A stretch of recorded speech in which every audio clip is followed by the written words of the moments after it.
باذن الاساتذه. انا لي رجاء من جميع الناس، يعني لا ارغم الله مكرم في عزيز لديهم، ان بالنسبه للصور والحاجات اللي هم بينزلوها، اتمنى من جميع الناس، واتمنى ان حضرتك ما تشيلش الكلام اللي انا بقوله ده، ان اي صوره هم بينزلوها رجاء ان كانت حسنه ام سيئه يشيلوها.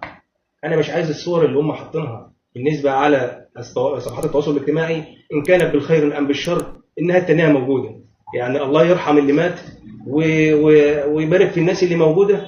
واي حد يعني اتمنى ان ما يشوفش اللي احنا شفناه، ان ما يشاركش منشور في لا في صوت او في صوره ناس عاملاها او عايزه تتخذ من الامر شو، او تعمل ضربه اعلاميه او كلام من ده. انا مش عايز الصور اللي هم بينزلوها دي، ده رجاء مني، واتمنى ان ما فيش حد يشوف اللي احنا شفناه بالنسبه للكلام ده، وربنا ما يرى اي حد فيكم.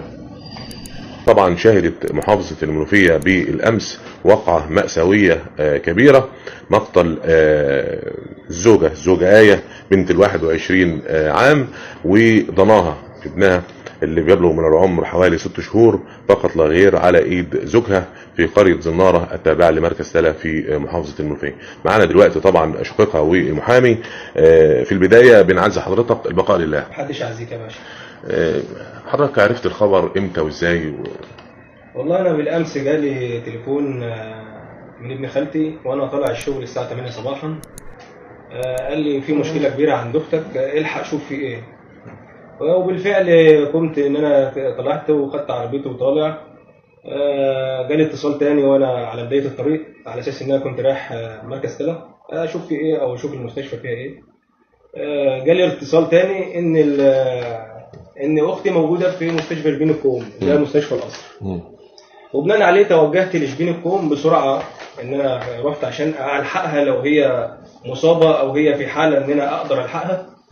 اذا رحت وصلت لحد المستشفى، دخلت على الباب الرئيسي لمستشفى القصر التعليمي، فببص لقيت قابلني الحارس اللي هو على الباب، فسالني جاي في ايه. قلت له والله انا جاي اسال عن اختي آية وابنها.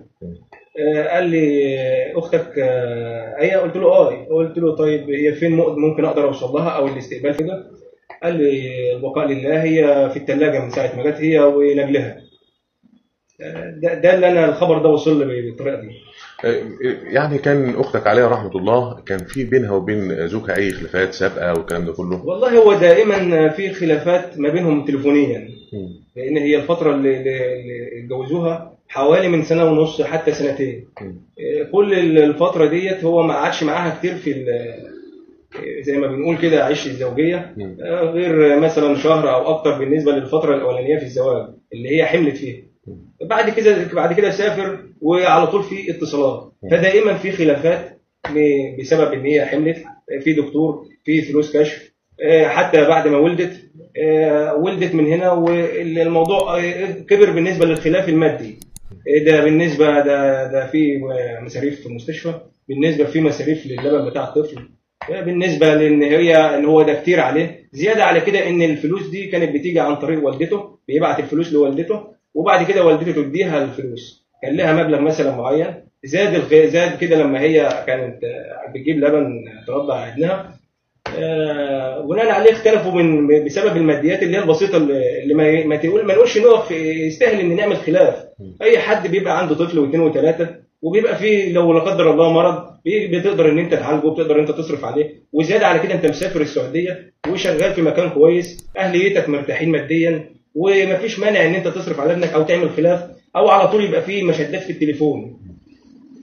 قبل ما يرجع ما كانش فيه خلاف وكانت موجوده في البيت؟ كانت موجوده في البيت من قبل اللي حصل ده، وكانت موجوده بشكل طبيعي، موجوده في البيت زي اي حد. زوجها بعد ما قتلها طبعا وقتل ضناه حط صوره على الفيسبوك وحضرتك شفتها اعتقد؟ والله انا نما الى علمي بالصوره اللي موجوده على الفيس بالنسبه للاصابه، انما انا شفت صور كثيره، صور بالنسبه الناس بتخوض في الشرف، اللي معظم او بنسبه يعني 99% الناس تشهد لنا بكل احترام وادب. وفي ناس ثانيه بتنشر محادثات او صور بتقول فيه ان اختي مثلا كانت سيئه السمعه، ليست حسنه في السير والسلوك شكل ما بنقول. الكلام ده مش طبيعي جدا ومش صحيح. اختي بالنسبه لها حافظه كتاب الله، او حافظه 23 جزء عشان ما نقولش ان هي حافظه الكتاب كله، وزياده على كده في كليه دراسات اسلاميه، خريجه ازهر، يعني خريجه ازهر من البدايه، يعني ابويا دخلها الازهر وبعد كده نمت في الازهر، ويشهد لها الكثير والكثير. زياده على هذا موقف مهم جدا، ان والده المتهم كانت مدرسه لاختي، والده المتهم الاستاذه ألفت كانت مدرسه لشقيقتي. بناء عليه احنا المعرفه جات لنا ان احنا عايزين نخطب بنتكم كانت عندنا في الازهر الشريف ومحترمه ومتدينه، فاحنا عايزينها لابننا. بناء عليه تزوجت ومشينا في الامر الطبيعي زي اي بنت بتتزوج او اي واحد بيتزوج، ده امر طبيعي جدا بالنسبه للواقع. الاستاذه ألفت اللي هي والده المتهم تعلم علم اليقين، هي ووالد المتهم يعلم علم اليقين اننا يعني لا لنا مشاكل ولا بنعمل مشاكل مع حد ولا احنا وحشين. احنا زاد على كده البلد كلها تشهد لنا وبلدهم كمان تشهد لنا بالادب والاحترام. يعني بعد الواقعة المأساوية ديت أكيد أختك يعني ربنا يرحمها، أكيد ما فيش حاجة في الدنيا تعوضها، لكن أكيد أنت ليك مطالب. أكيد ليك مطالب طبعا. والله أنا مطالبي القصاص العادل، اللي أنا عايزه إن هو تروح زي ما أختي روحها راحت، ونجلها الذي بلغ من العمر 6 شهور ليس له يعني اللي حصل في ده لا يرضي ربنا ولا يرضي بني آدم. يعني قتلها وبعدين قتل الطفل. ليه ده كله؟ إحنا ما احناش عارفين. يعني انت دلوقتي احنا فوجئنا ان انت جيت اصلا من السعوديه، انا عن نفسي لا شفت ان انت جيت من السعوديه حتى هذه اللحظه، من ساعه ما سافر المره اللي فاتت اللي هي المره اللي قبل ما ينزل فيها دي، ما اعرفش ان انت جيت. انا فوجئت ان انا والدي بيقول لي اختك اللي بعد منك اللي اصغر مني هي وخطيبها واخدين علبه حلويات ورايحين يزوروا جوز اختك، جوز اختك جه من السفر. الكلام ده كان قبل الواقع بيوم او بيومين، مش يعني هو مثلا جه الخميس، هم كانوا هناك الجمعه، الواقعه حصلت يعني فجر الحد، يعني على ما اعتقد ان هو حصلت فجر الاحد زي ما حضرتك بتقول. البقاء لله وبنعز حضرتك مره ثانيه. ونعم بالله والحمد لله على كل شيء، وقدر الله ما شاء فعل، واحنا بنلتمس القصاص العادل واعدام. مع المستشار الاستاذ احمد الميهي طبعا المحامي، راي حضرتك في اللي شفته والصوره اللي انتشرت على الفيسبوك؟ كلنا طبعا تابعنا اللي اتنشر على الفيسبوك في الفتره الاخيره، بس انا عايز اقول حاجه. طبعا احمد اخويا الصغير وهو يعلم ذلك، ان احنا النهارده عشره بنشتغل معاه في المكتب بقالنا اكتر من 3 سنين، وعشره طيبه وابن ناس طيبين، والاصل في باقي الحق بتاع ربنا. يعني اي واحد فينا عنده زوجه عنده بنت لازم يراعي ربنا، ما تاخدش في عرض الناس. انت ما تعرفنيش، ما تعرفش تربيتي، ما تعرفش انا اتربيت على اخلاق وقيم ومبادئ واسس. الحاج نصر العناني ولد احمد عنده 4 بنات، منهم بنتين لسه ما اتجوزوش. ليه انت بتخوض في عرض الناس وتتكلم في حقها؟ هي راحت عند اللي احسن منهم، راحت عند ربنا سبحانه وتعالى.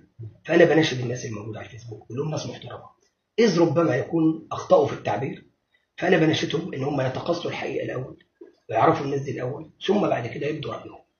طبعا انا شفت الصوره زي الناس كلها. طبعا انا بحكم ان انا محامي وحضرت التحقيقات مع اسره المبني عليها. طبعا الحاجه والدتها كانت منهاره، وانا بس عايز الناس ما تبصش لاحمد. احمد يعني بين متماسك الى حد كبير، لكن الحاجه والدتها منهاره جدا. وطبعا يعني اي كلمه تعزيه مش هترجع اللي راح، لكن عايز الناس تتقصى الحقيقه زي ما انا قلت، تصبر. واحنا عندنا يقين تام ان ربنا سبحانه وتعالى هو العدل وهيتحقق العدل، وعندنا نيابه نزيهه بتحقق وبتسمع، وعندنا قضاء هيعطي لكل ذي حق حقه، وباذن الله تعالى الست دي هتاخد حقها في الدنيا وفي الاخره قدام ربنا سبحانه وتعالى. يعني طبعا احنا بنضم صوتنا لصوت حضرتك طبعا في هذا الامر، وبندعو لها بالرحمه والمغفره، وبنعزي حضرتك مره ثانيه البقاء لله. ما حدش يعزيك يا باشا ولا يكتب على حد. يا رب اللهم امين. بنشكر حضرتك مع المستشار.